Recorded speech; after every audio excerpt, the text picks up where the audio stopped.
estar hablando de la conquista de Canaán. Lógicamente no vamos a hablar de todos los detalles, vamos a hablar de los grandes temas que van definiendo la historia de cómo la narrativa de lo que se va diciendo para tener una continuidad de lo que el Señor está haciendo para establecer su reino en esta tierra. Y vamos a leer Deuteronomio capítulo 7, versículo 1 al 2. Cuando Jehová te haya introducido en la tierra en la cual entrarás para tomar, y haya echado delante de ti a muchas naciones. Entonces, estos son los detalles.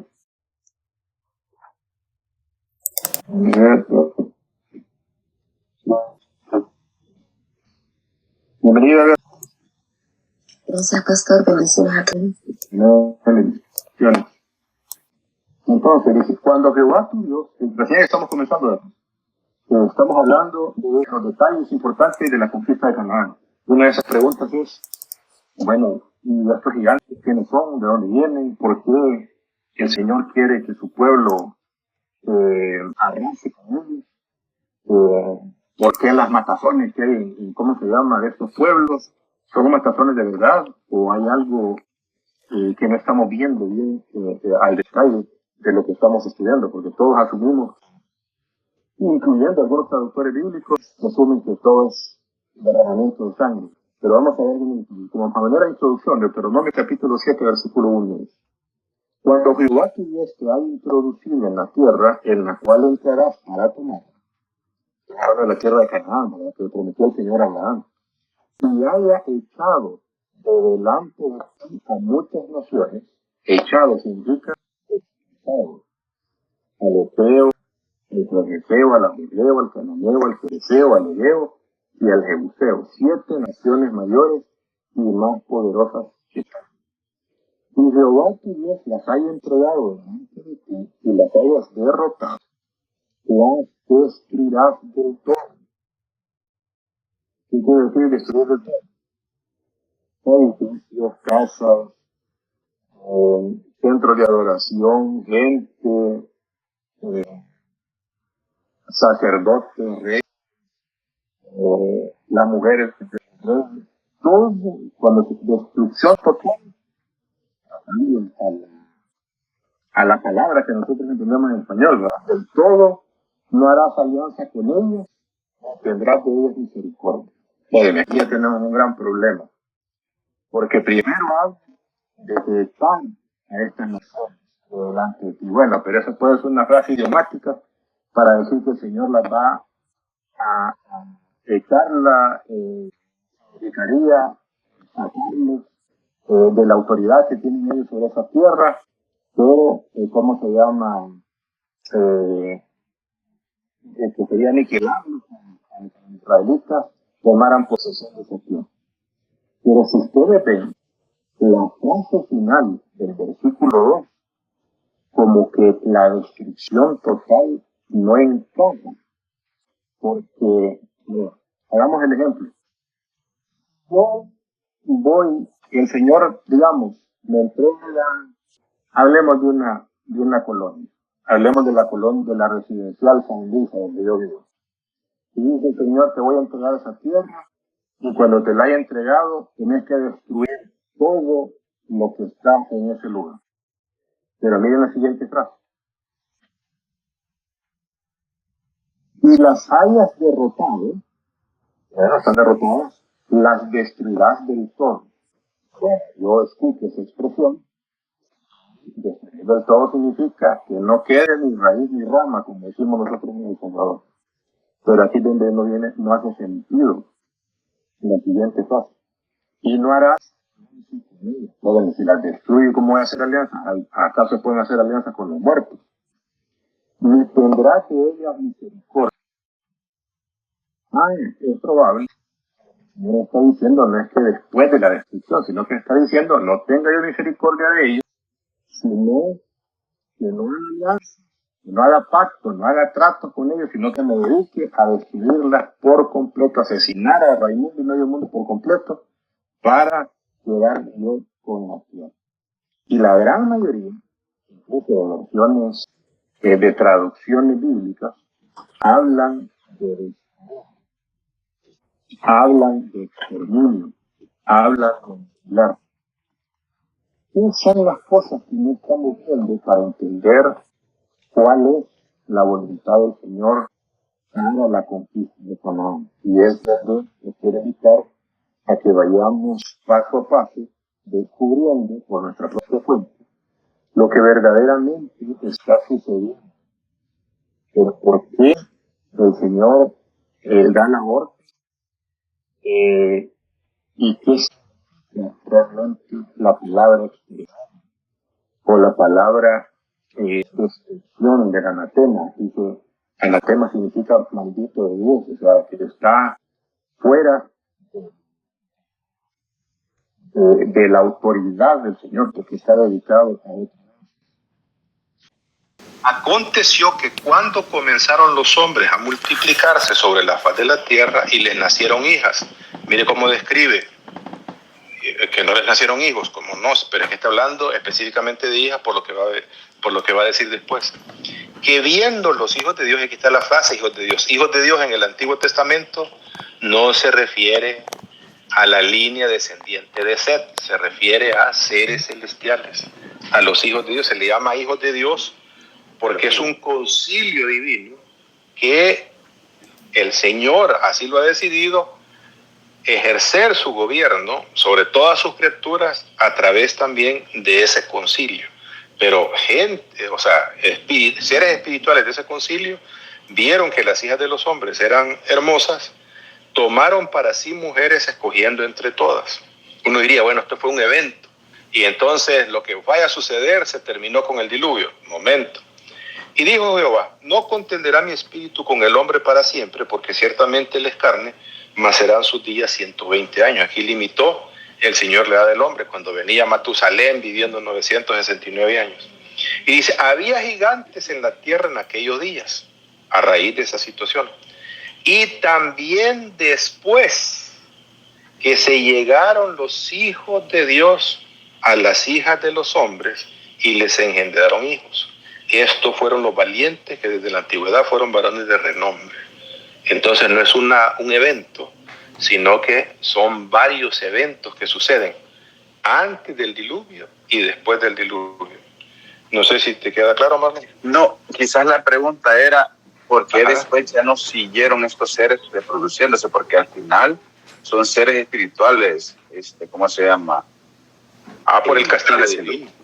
Por el castigo divino. Correcto.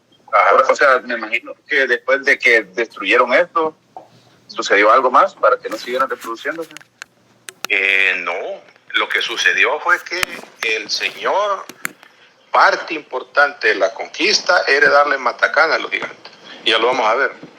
Y la conquista de estos gigantes duró hasta la época de David, para que veas que esto no ha sido una situación de que sí, vamos a matar a todos los gigantes, y fue un evento, una guerra, y se murieron todos.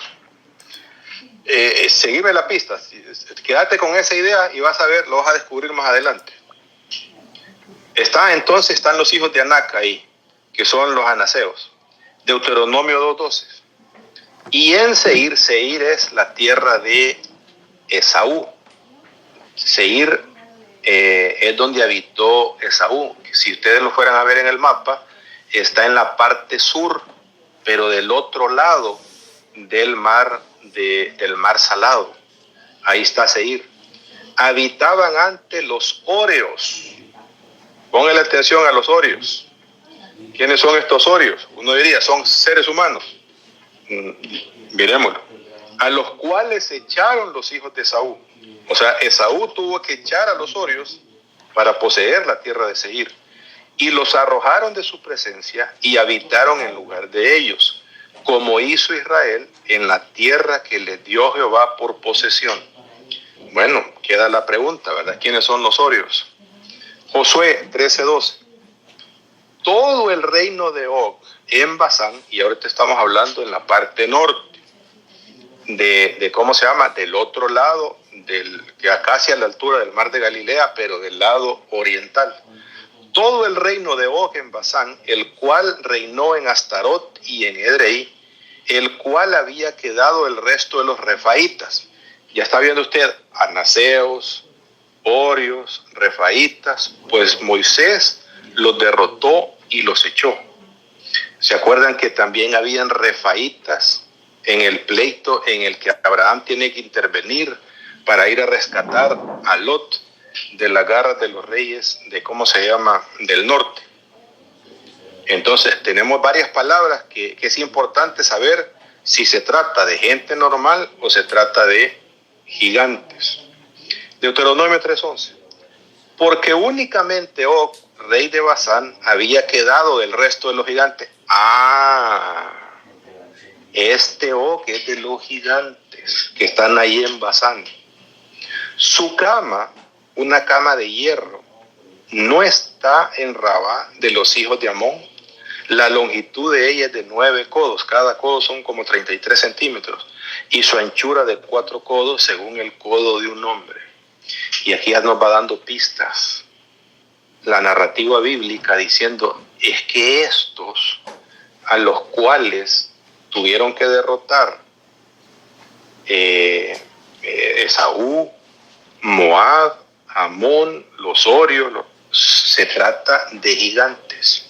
Sigamos, y estamos hablando de la tierra del otro lado, porque el Señor guió al pueblo de Israel del otro lado del Jordán. Por eso cuando aparece Josué para guiar al pueblo la conquista de Canaán, aparecen al lado oriental del Jordán, y que Dios de manera milagrosa los hace cruzar para ir a la tierra de Canaán.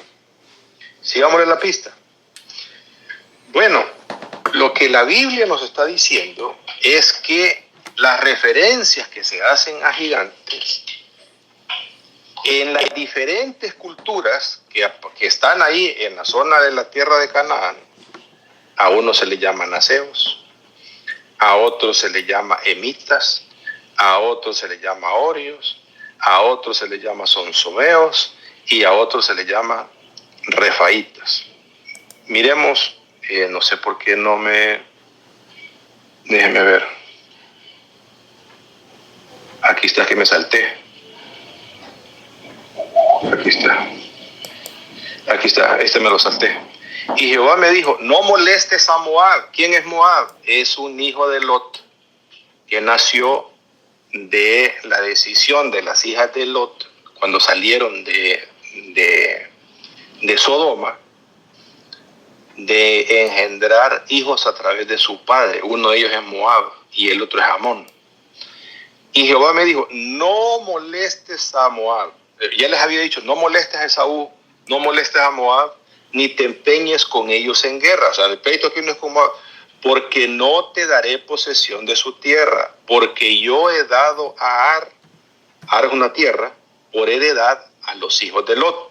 Se está refiriendo a los hijos de Lot. Si seguimos la línea bíblica, sabemos de quién se trata cuando se habla Moab.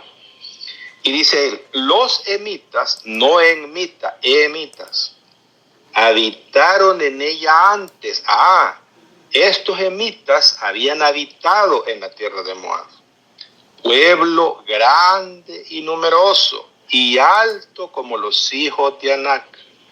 Por gigantes eran ellos tenidos también como los hijos de Anac, y los moabitas lo llamaban emitas. Entonces, no necesariamente tiene que aparecer la palabra gigantes, sino que yo tengo que saber cómo en esa cultura lo llamaba para darme cuenta que es una referencia a los hijos, a los descendientes, a los hijos de los, ¿cómo se llama?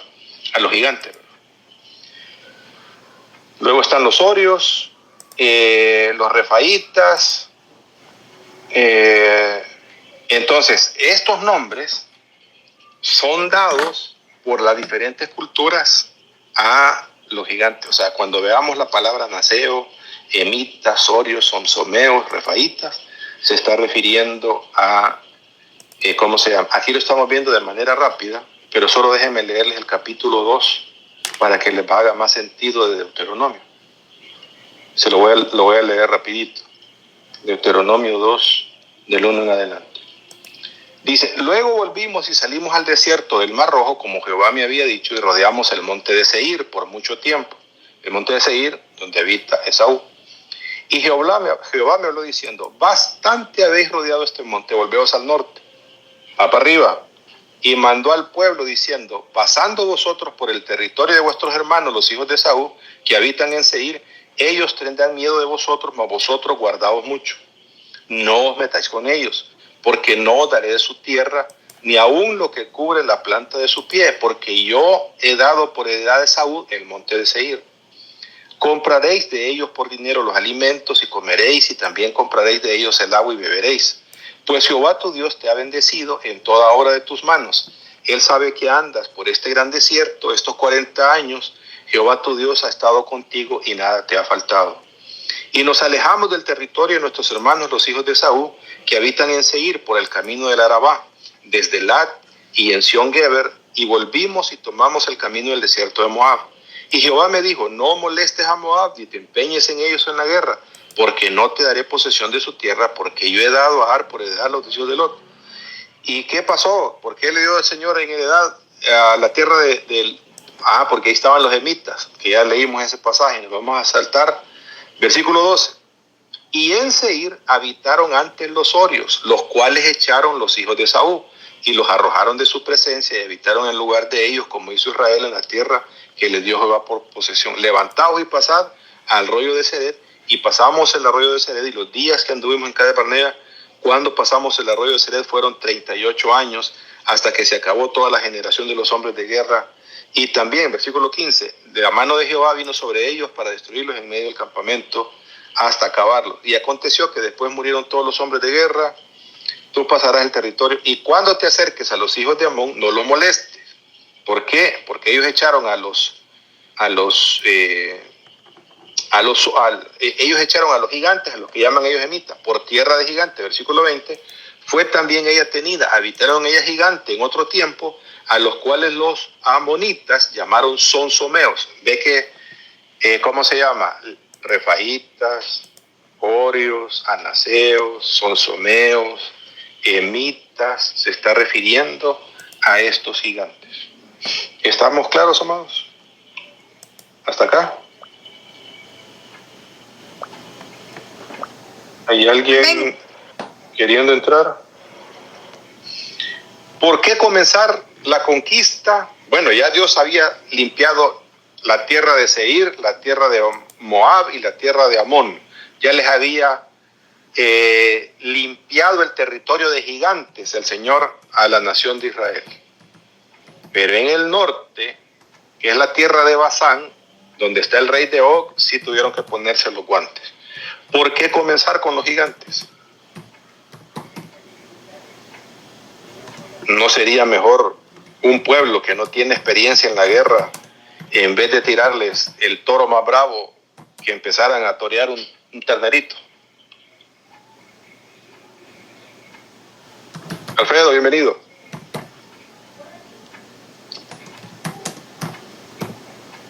¿Por qué comenzar con los gigantes? A conquistar la tierra de Canaán. ¿Qué son los gigantes? Claudia. Bueno, yo pienso que el Señor empieza con él primero porque ellos son los que están teniendo dominio, y es una raza que, no permitida por el Señor. Entonces el Señor está contra ellos.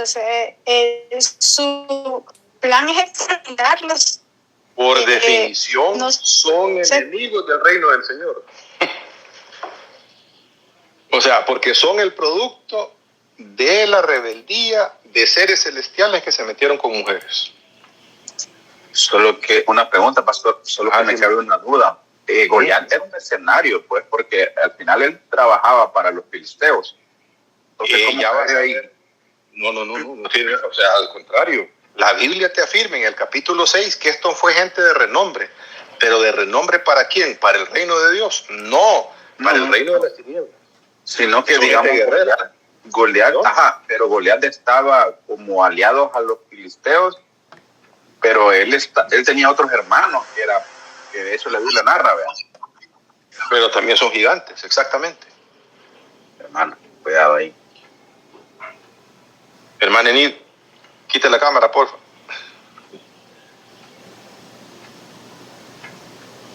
Entonces, no, o sea, a ver, los gigantes eran o reyes o eran aliados de los reyes, porque eran mercenarios. O sea, la tradición judía describe que los gigantes eran matarifes. No sé si me explico.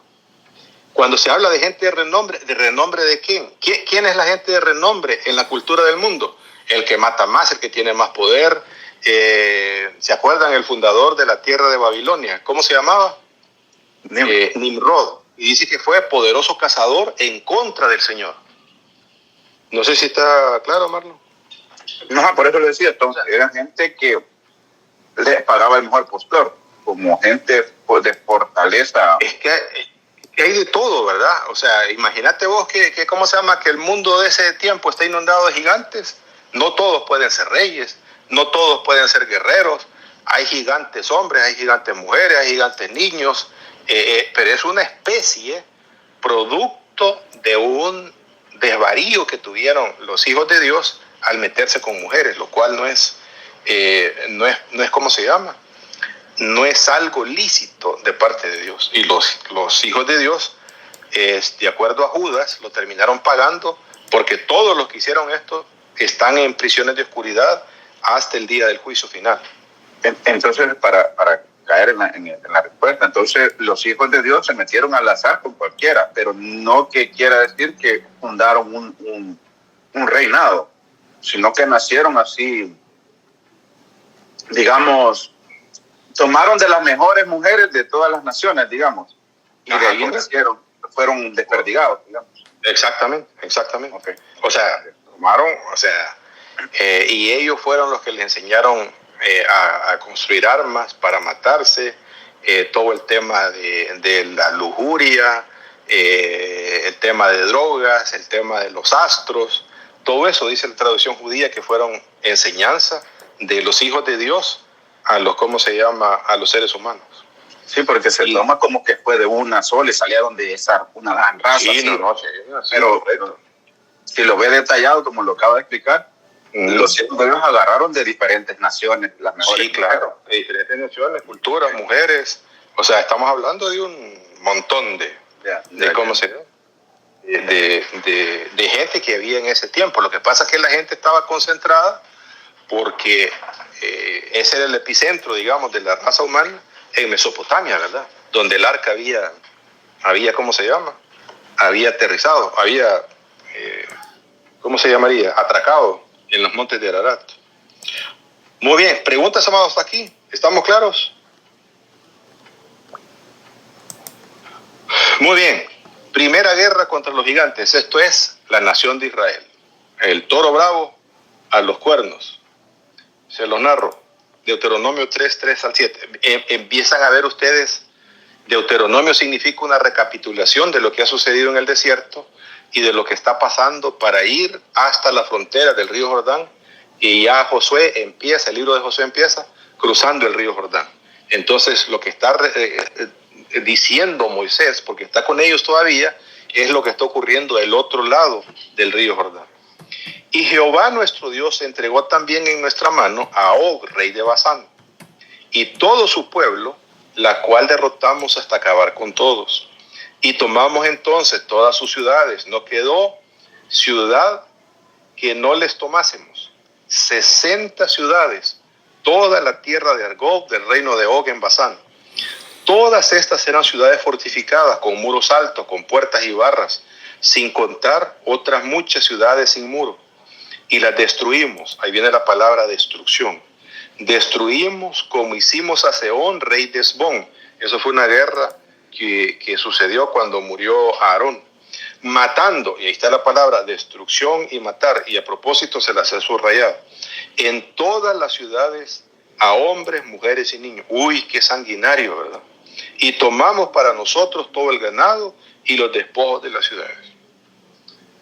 A ver, y aquí hay un tema esencial. Si vemos nosotros lo que está sucediendo en Og, en esta guerra, es que si bien es cierto, hay gigantes, pero no toda la población es gigantes. No sé si me estoy dando a comprender. O sea, no pensemos que porque la Biblia habla de gigantes, no se mezclaban con el resto de seres humanos. Aquí tienen el caso de este rey de Basán llamado Og, el cual hay hombres, mujeres y niños. Lo dice exactamente, no dice todos estos eran gigantes y les dimos matacán. Pero solamente por estar mezclados con gigantes, el Señor les pidió destruirlos y matarlos a estas personas.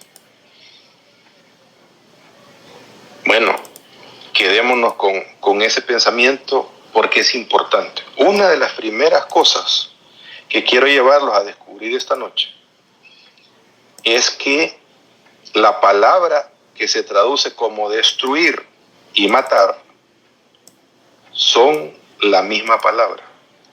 Si ven ustedes, este es Logos, una ¿cómo se llama? Un printshot, una toma de la pantalla de Logos, y una de las herramientas que podemos utilizar es que si yo le pico ahí donde dice destrucción, por eso se pone en gris, me va a subrayar todas las otras palabras que son exactamente la misma palabra en el idioma original. Entonces, la palabra destruir y la palabra matar son exactamente la misma palabra en el idioma original. Veámoslo en el original.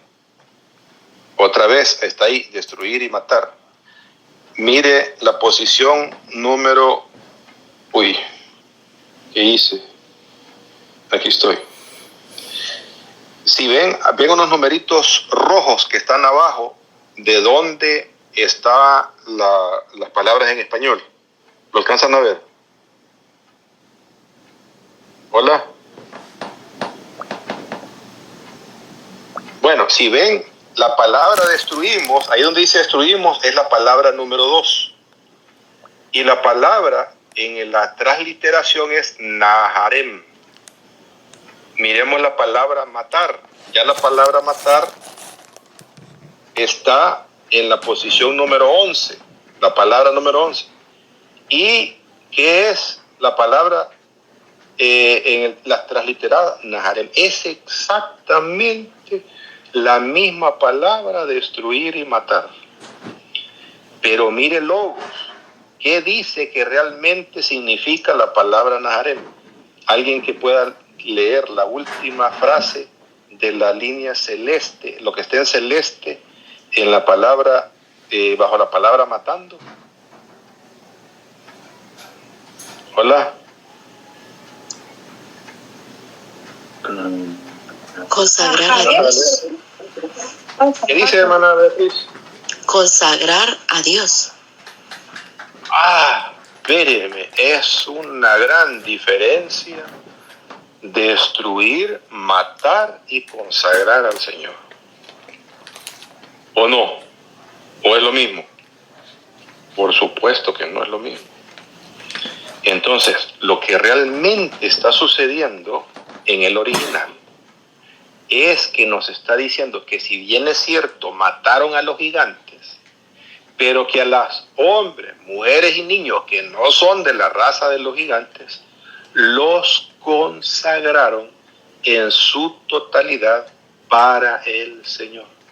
¿Y cómo se hace eso? Derribando sus dioses,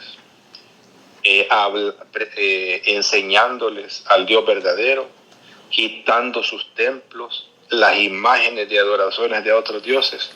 ¿Y por qué eran dóciles las personas en aceptar en ese tiempo la imposición de otro Dios sobre mi Dios? Bueno, porque si el Dios a quien yo tanto servía no fue capaz de protegerme del Dios que estos alaban, el Dios de estos es más poderoso que el mío.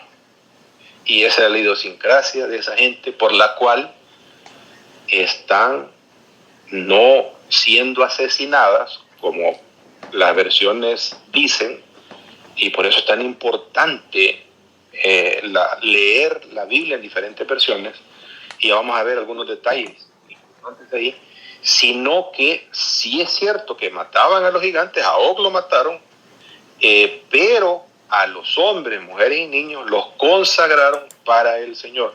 ¿Por qué los tenían que consagrar? Porque no podían estar con lo mismo, porque ya se estaba estableciendo el reino de Dios en la tierra de Canaán. ¿Alguien tiene una pregunta, amados? Pastor, entonces eso se puede traducir como fueron libertados bajo una esclavitud de una...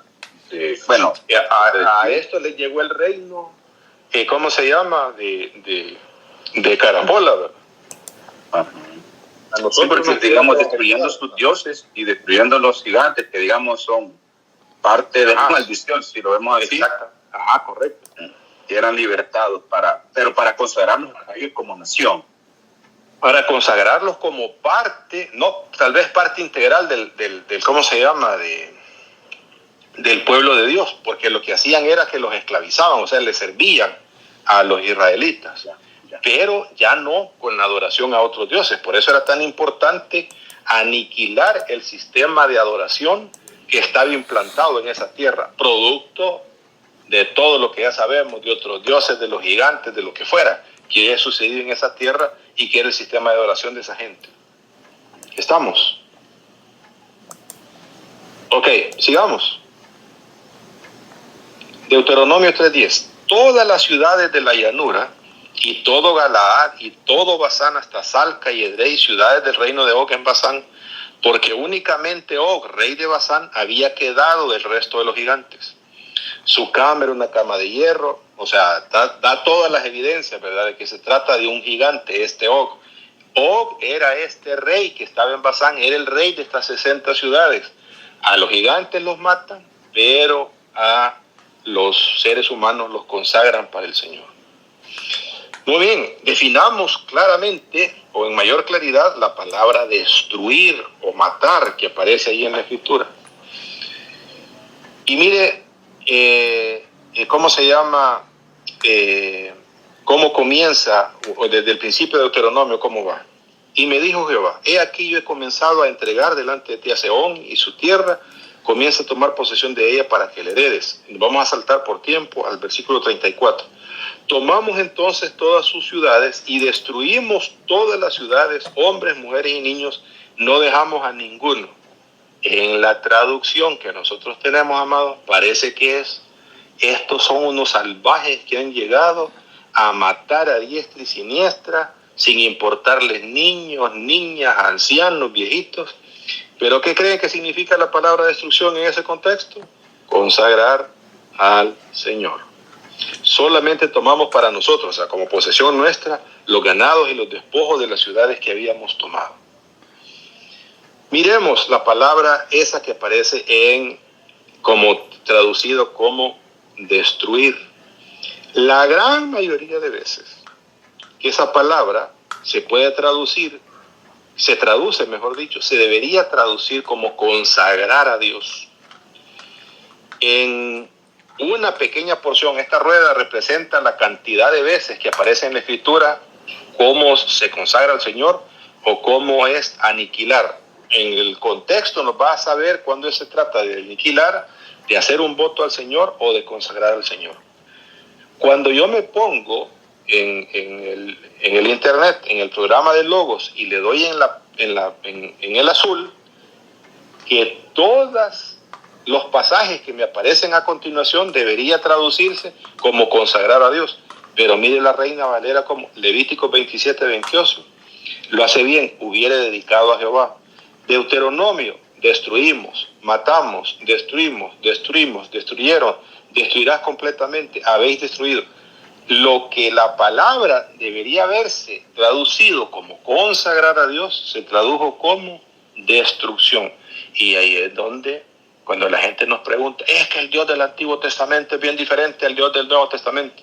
No, es el mismo. La Biblia afirma que Dios es el mismo de ayer, de hoy y de siempre, y que tiene misericordia de las naciones, que no se complace en hacerle el mal a las personas, sino que en hacerles el bien. ¿En quién si está el enfoque de matar a los gigantes? Por eso la conquista de Canaán comienza con los gigantes. Y mire, uno no necesita mucha saber de los originales ni nada. hay cosas que parecen contradictorias en la manera como está redactado. Y parte de eso se lo voy a explicar ahí en Deuteronomio capítulo 7. Y póngale atención a la letra, como dicen los hermanos del Duro Esperanza. Cuando Jehová tu Dios te haya introducido en la tierra, en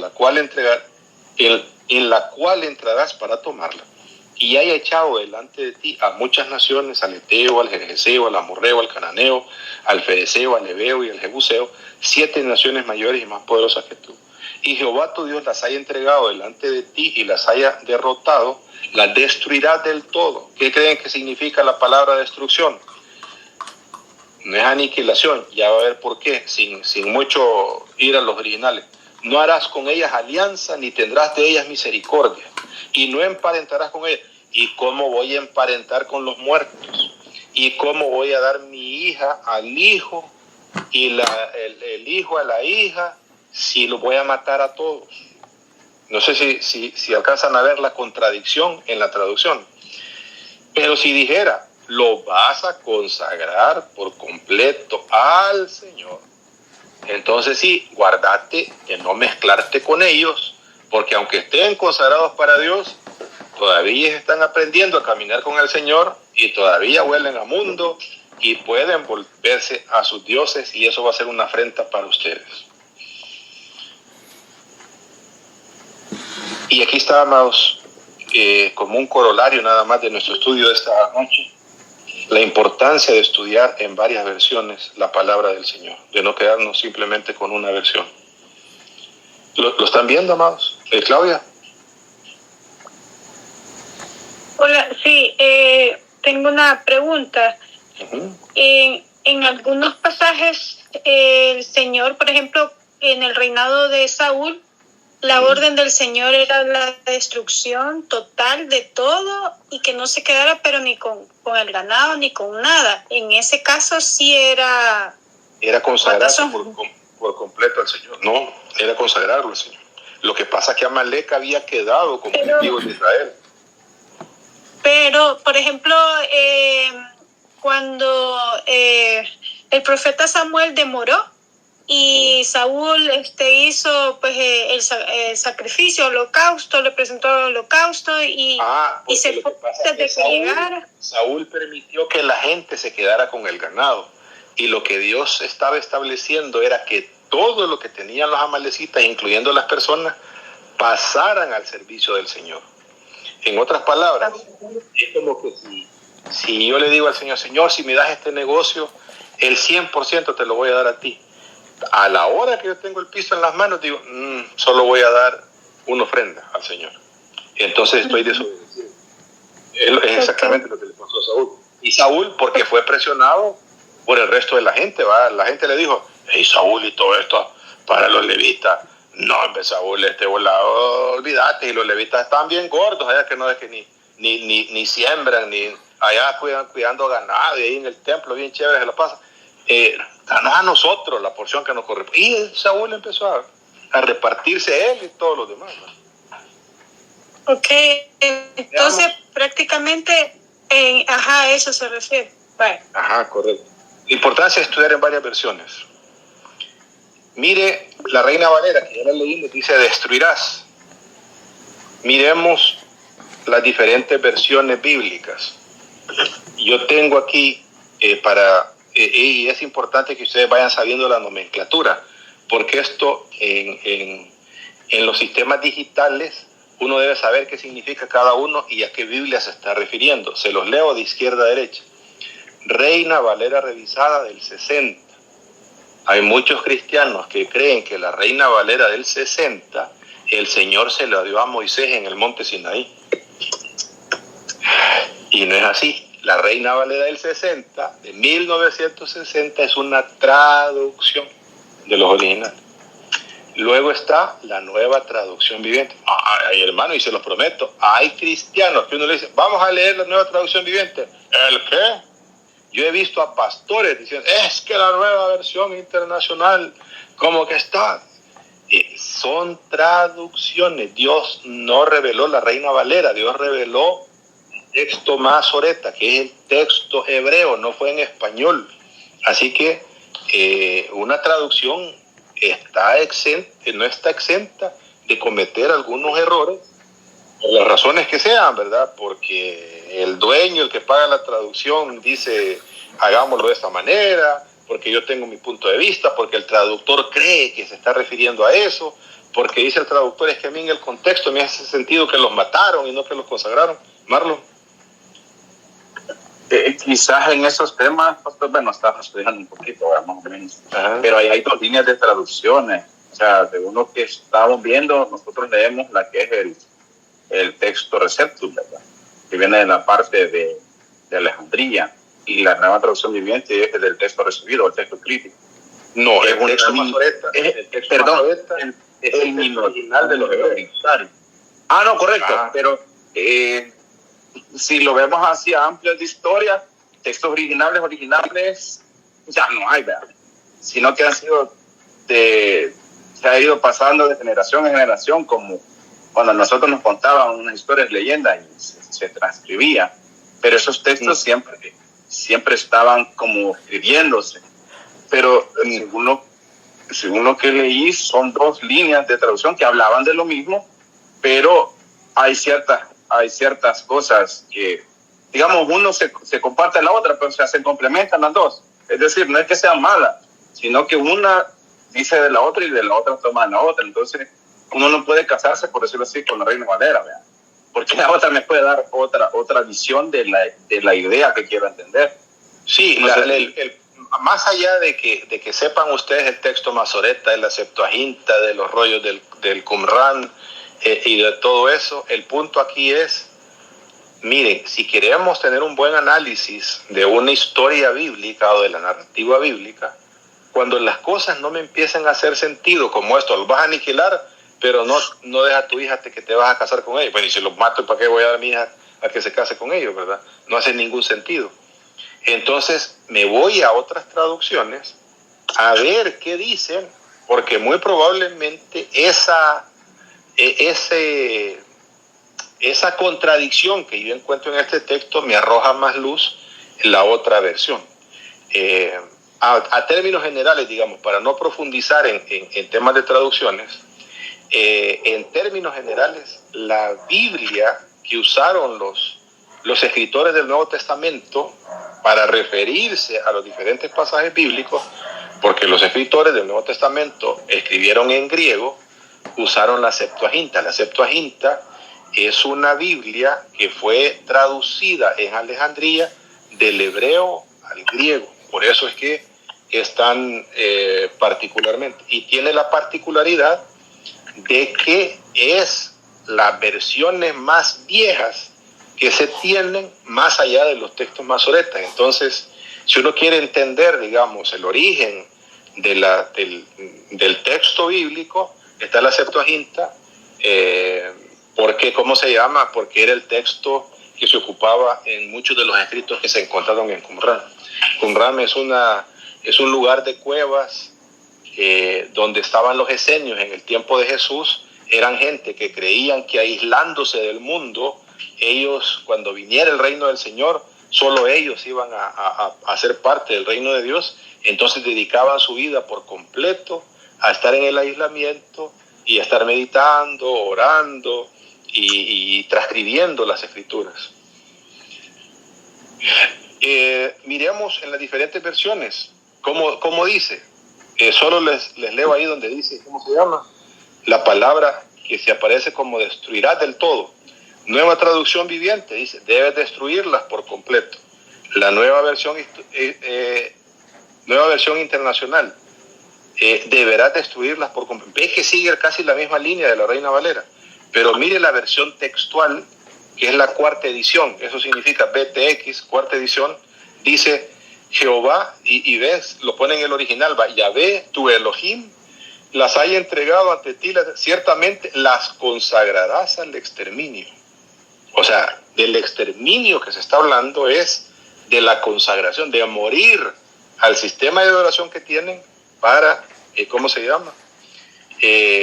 Las consagrarás al anatema, dice la Biblia de Jerusalén, y la Biblia de las Américas dice, las destruirás por completo. Si ven, la gran mayoría de textos porque están basadas en los textos masoretas, hablan de una destrucción completa, cuando la verdadera traducción debería decir consagración completa al Señor. Déjenme darles un tip nada más adicional que les va a servir mucho para ver qué versión ocupar, cuándo y dónde. Hay dos líneas de traducción de las escrituras en cualquier idioma. Una de esas líneas es la traducción literal y otra es una traducción dinámica. Una traducción literal hace el gran esfuerzo por traducir literalmente del hebreo al idioma al que se está traduciendo. Una traducción dinámica no le interesa tanto esa traducción literal, sino que está más enfocada en hacer más entendible la idea que está contenida en el original. Ejemplo, la Reina Valera de 1909, 1960, 1995, 2005, 2020 y contemporánea es una traducción literal y se abrevia RBR, y ahí el número va a 09, 60, 95, 05, 20, dependiendo del contexto. La Biblia textual es una traducción literal, BTX se abrevia. La Nueva Versión Internacional es una traducción literal. La Biblia de las Américas es una traducción literal. La Biblia Jerusalén Latinoamericana es una traducción literal. Cuando ustedes quieran ir a estudiar algo que no les hace sentido, váyanse a esta Biblia de traducción literal. Ahora, para hacer doctrina, amados, no es aconsejable las traducciones dinámicas, porque las traducciones dinámicas tratan de hacer entendible el texto, pero no necesariamente usando las mismas palabras que están contenidos en el texto. Por ejemplo, Dios habla hoy. Hay pastores que les encanta Dios habla hoy, porque ¿cómo se llama? Porque es bien fácil de leer, ¿va? El problema es que ya a la hora de ponerle puntos y comas al asunto, no cuadra con ¿cómo se llama? Con la literalidad de las escrituras, ¿va? Y yo necesito estudiar las escrituras desde el punto de vista literal para no basar mi fe en una traducción de alguien o una suposición de alguien. ¿Alguien levantó la mano o estaban queriendo entrar? Pero ya no. ¿Alguien se cayó? Varios levantaron la mano, pero no les dio chance a usted. Bueno, ahorita pregunten, estoy dando chance ahorita.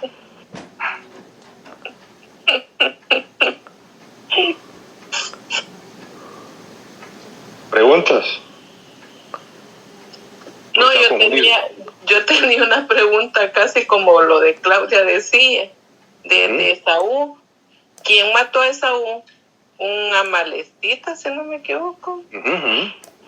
Pero Dios le había ordenado a destruirlos a todititos y él había dejado ese que lo mató. Al menos eso es lo que yo me acuerdo de las prédicas. Sí, correcto. Pero ¿cómo se llama? Él era el amalecita, era escudero de él. O sea, no era enemigo de Saúl. O sea, ya desde antes trabajaba para él. No, o sea, el haberlos dejado sin consagrarlos al Señor por completo, los había convertido en gente que le servía a ellos. Entonces este amalecita era su escudero. El problema es que es herido en batalla y le dice a su escudero, mira, mátame, porque es preferible que me mates vos a que me maten los filisteos.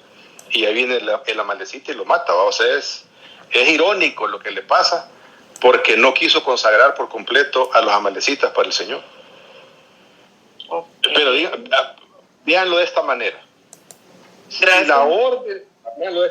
Si la orden de Dios era acabar con los amalecitas y Saúl no obedeció y la orden era que no tenía retroceso, lo iba a hacer alguien más para que se cumpliera la orden, ¿sí o no? Sí. Amén, amén, así es. ¿Por qué entonces no lo mataron? Porque están ahí los amalecitas con ellos, en medio de ellos. ¿Me explico? O sea, son de las cosas es que nosotros a veces aceptamos las cosas sin cuestionarlas, ¿verdad? Es que el diablo se rebeló y se trajo 1/3 de los ángeles del cielo, y esos son los demonios. Bueno, hermano, demuéstreme eso en la Escritura. Es que está en Apocalipsis capítulo 12. Espéreme, Apocalipsis capítulo 12 habla de una guerra espiritual cuando viene el Mesías aquí a la tierra. ¿Cómo es que pasa eso? Y la caída de Satanás fue cuando el Mesías fue allá en el jardín del Edén. Me explico. Entonces tenemos un montón de tradiciones, un montón de cosas que creemos y que pensamos que así son sin cuestionarnos. Mire, ¿y por qué tal cosa? Pues, y cómo es que si el Señor quería acabar con Amalek, si no fue por Saúl, hubiera levantado a David y lo hubiera matado a todos. Pero está David, ahí está el otro, y están los demás, está Samuel, pero no ocupa nadie de eso, y ahí están los amalecitas.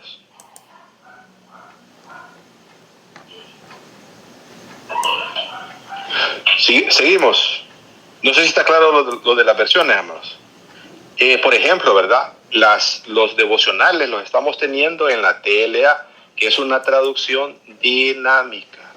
Yo me doy la tarea de no agarrar todas las palabras que dice la traducción al lenguaje actual de manera literal, sino que siempre consulto otras versiones que son literales para sacar el sentido correcto de lo que la Escritura nos está dando a entender, ¿verdad? Las versiones dinámicas, amados, tienen los sesgos, estar sesgado es que no está justamente uno en el punto donde debe estar, tiene sesgos porque lógicamente el que paga la cuenta para traducir dice, esto no es así, tengo que tradúzcamelo de otra manera. No, es que no me pongan eso así porque rompe con mi tradición o ¿cómo se llama? O el mismo traductor, yo creo que esto se trata, o consulta con otros traductores y los otros traductores dan sus opiniones, entonces yo creo que esto significa tal cosa. Pero el punto es que uno es el que traduce Génesis 1, otro es el que traduce Génesis 2, otro es el que traduce Génesis 5. Si siguiéramos la historia de cabo a rabo, nos daríamos cuenta de cuál es la voluntad del Señor para establecer su reino. ¿Estamos, amados?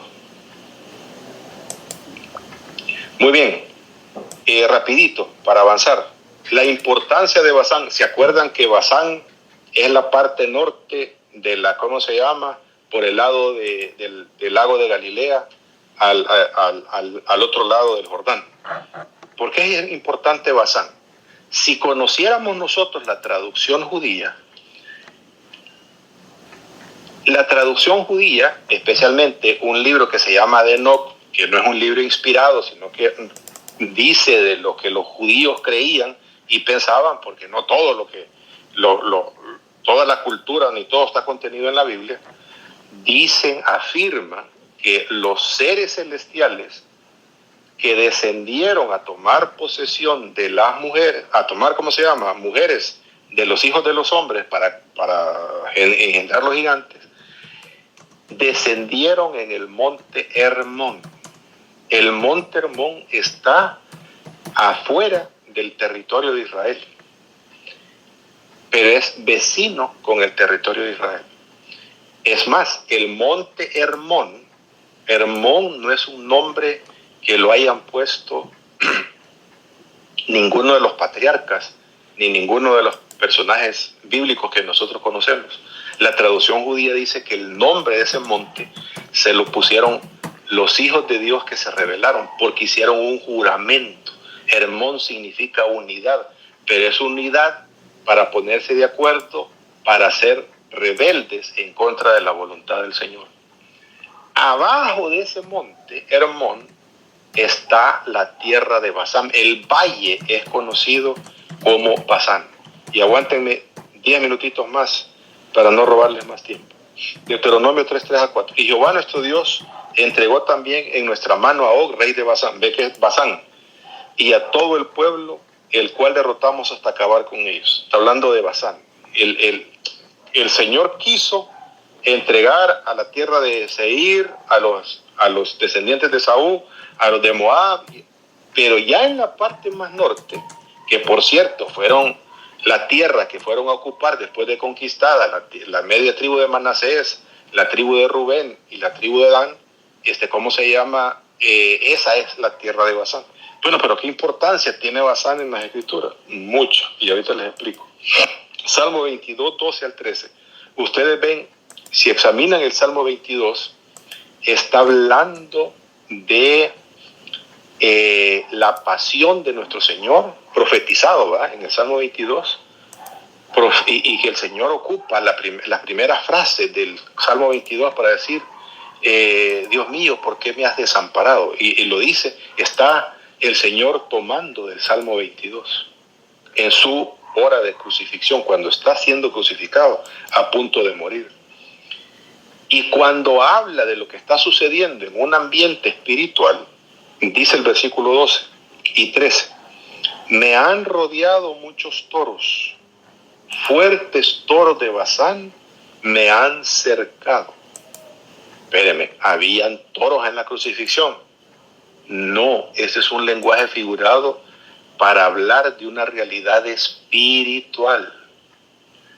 Pero ¿cómo se manifiesta esa realidad espiritual, que es invisible, de una manera visible? Abrieron sobre mí su boca como león rapaz y crujiente. Los líderes de Israel conspiraron para, siendo usados por los toros de Basán, por demonios, por seres, porque, ¿cómo se llama? Aquí es un pleito de dos reinos, ¿verdad? Está el reino celestial y está el reino de las tinieblas, y dijeron los del reino de las tinieblas, si matamos a se murió y se acabó este asunto. Me rodearon, dice. Y el Señor, cuando habla en Getsemaní, dice, he aquí que viene el imperio de las tinieblas, porque Él se va a someter a la autoridad del imperio de las tinieblas para llegar hasta sus entrañas y arrebatar las llaves de la muerte y del Hades cuando resucite. Bueno, Salmo 68. Mire, aquí está hablando de cuando el Señor venga a establecer su reino. Y mire lo que dice. Cuando esparció el Omnipotente los reyes, ahí fue, y está hablando de manera profética, aunque está hablando como que si fuera del pasado, porque un hijo nos es nacido, hijo nos es dado, habla del pasado, aunque es una profecía futura. Cuando esparció el Omnipotente los reyes ahí, fue como si hubiese nevado en el monte Salmón. Monte de Dios es el monte de Basán.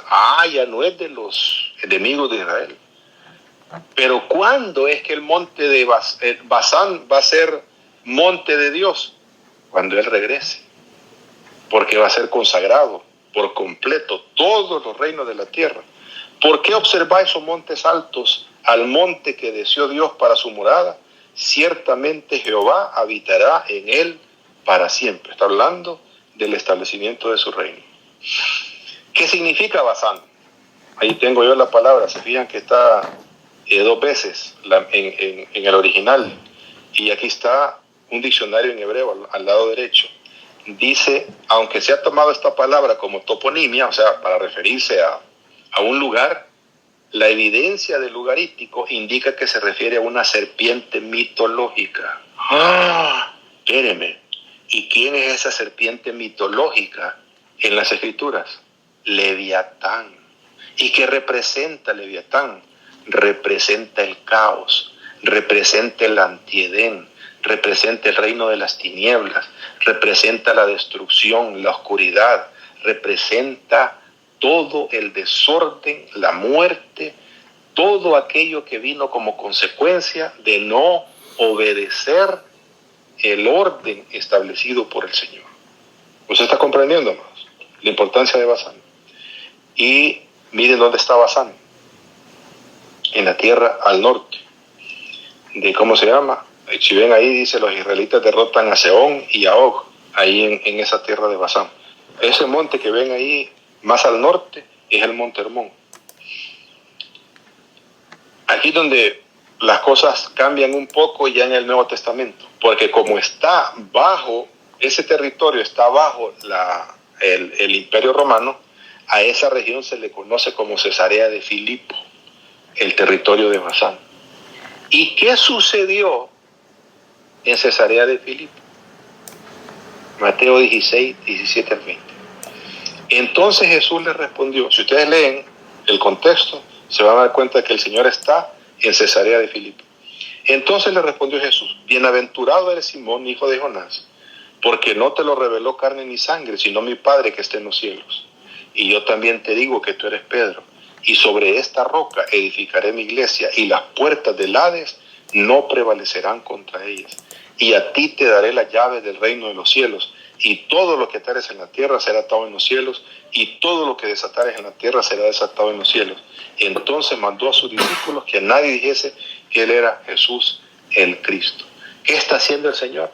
Está revirtiendo la maldición que ha traído a este mundo una de esas tres rebeliones, que es la rebelión de estos hijos de Dios para engendrar estos gigantes, que en el tiempo de Jesús, cuando un gigante moría, el espíritu de ese gigante son los famosos demonios que conocemos en todas las épocas bíblicas, ¿verdad?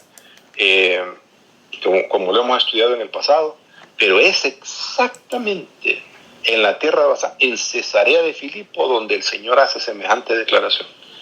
¿Por qué no la hizo en Jerusalén?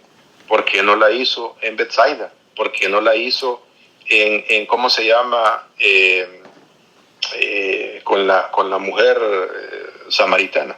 La fue a hacer exactamente en el lugar a donde había existido esa rebeldía. Y acuérdense, ¿qué dicen los hombres? Dice el Señor, que es el Hijo del Hombre. Unos dicen que eres ¿cómo se llama? Elías, otros que eres Juan el Bautista, otros que eres Jeremías, ¿y ustedes quién dicen que soy? Y Pedro es el que sale a la palestra. Tú eres el Cristo, el Hijo del Dios viviente. Tú eres el ungido, tú eres el Rey, el de la promesa del Antiguo Testamento que iba a venir. ¿Y para qué? Para destruir las obras del mal. Amados, la autoridad que tiene la iglesia no es una autoridad dada a una persona, es una autoridad dada a todos aquellos que creemos que Cristo vino a aniquilar las obras del enemigo, que Cristo vino a tendernos el puente para regresarnos al Edén, que Cristo vino a resolver toda la maldición que había habido sobre este planeta a raíz de las desobediencias y las rebeliones, tanto celestiales como humanas. A revertir todo esto. Tú eres el Cristo, el Hijo del Dios viviente. En otras palabras, tú eres el ungido, tú eres el Mesías, el prometido que había de venir. Y dice el Señor, eso que tú acabas de afirmar, por eso que acabas de afirmar, yo te entrego las llaves del reino. Si lo hubiera dicho Felipe, a todos ustedes les doy las llaves del reino. Y lo que aten ustedes aquí en la tierra, porque son gente de reino, ahí arriba también se ata. Y lo que desaten aquí abajo en la tierra, ahí arriba también se ata. En otras palabras, hay una conexión directa del reino celestial con este mundo, pero solamente en donde se confiesa que Jesús es el Rey de Reyes y Señor de Señores, el Mesías prometido, el Cristo. Amén. Nos quedamos hasta acá porque ya nos pasamos 15 minutos. Okay. Preguntas, amados. ¿Tenemos mayor visibilidad de lo que está describiendo las matancillas del Antiguo Testamento? Empecemos de nuevo, pastor. Mentiras. Les voy a mandar el material, estúdienlo. Yo lo voy a pulir un poco. No me gustaron ciertos pasajes que no pude abordar ahí, para que quede claro que los orios, los onsomeos, los refaitas son gigantes. Lo voy a reforzar esa parte. Y miren, ahora las Biblias son gratis. Bueno, ¿saben qué? ¿Cómo se llama? Voy a averiguar si podemos tener una versión de Logos que la pudiéramos ocupar, aunque sea en nuestros teléfonos, para poder leer en diferentes versiones. Voy a consultar a ver quién nos pueden ofrecer. Sí se puede, incluso es gratuita todo el pliego de Biblia, varias. Sí, no todas son gratis, pero sí hay una buena parte que son gratis. Pero lo que pasa es que ahora es por suscripción. Te tenés que suscribir a un programa Pro Max, y no sé qué varios, para poder, ¿cómo se llama? Estar al día con todas las cosas que ellos dan, ¿verdad? ¿Y cuánto se paga en esta suscripción? Yo estoy inscrito en el Max, creo que pago, porque fui de los primeros que me inscribí cuando empezaron las suscripciones, son como 100 pesos al año, algo así.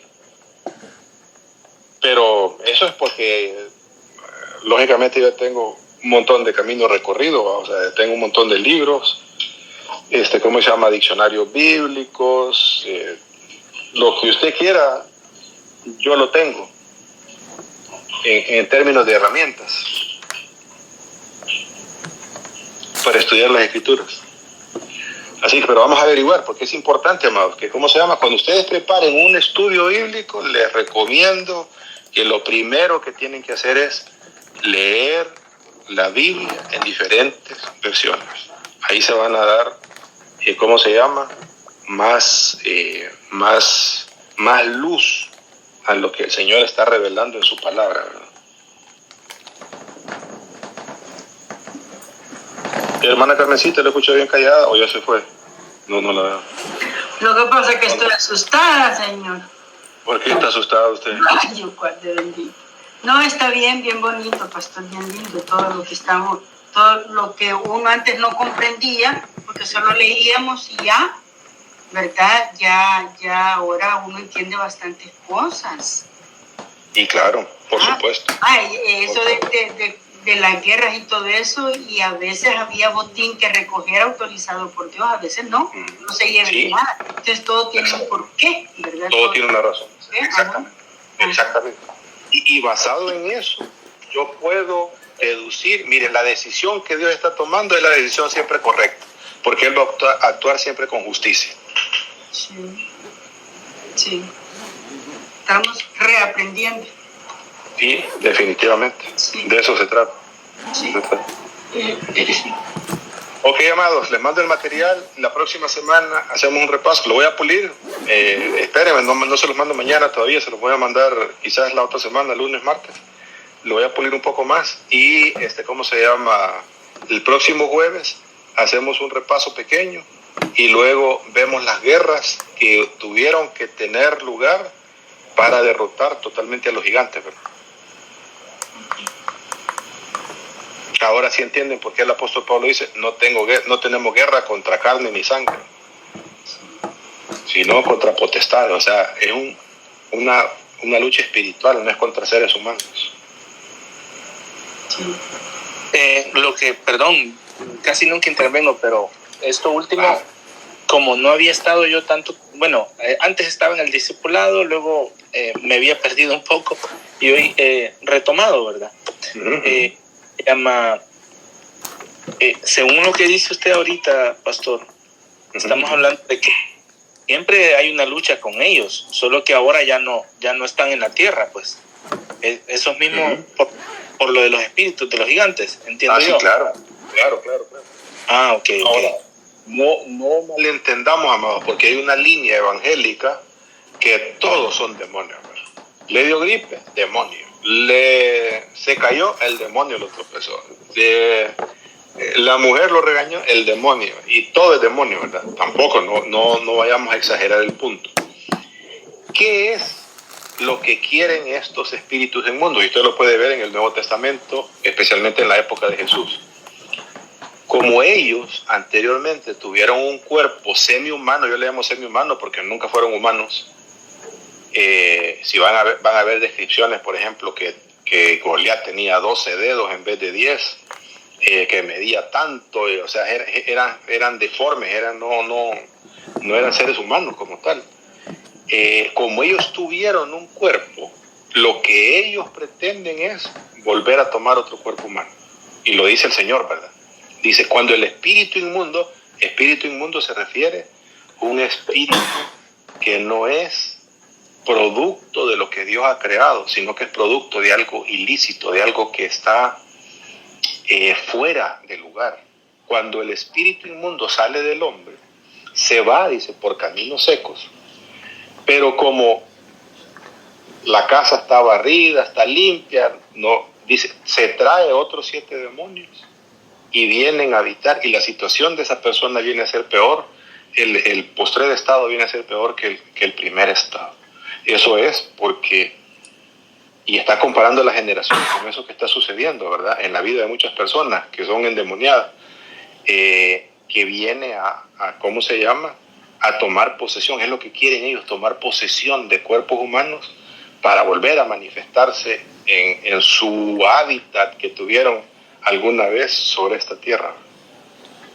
Ahora, tampoco otra línea, que es la otra línea.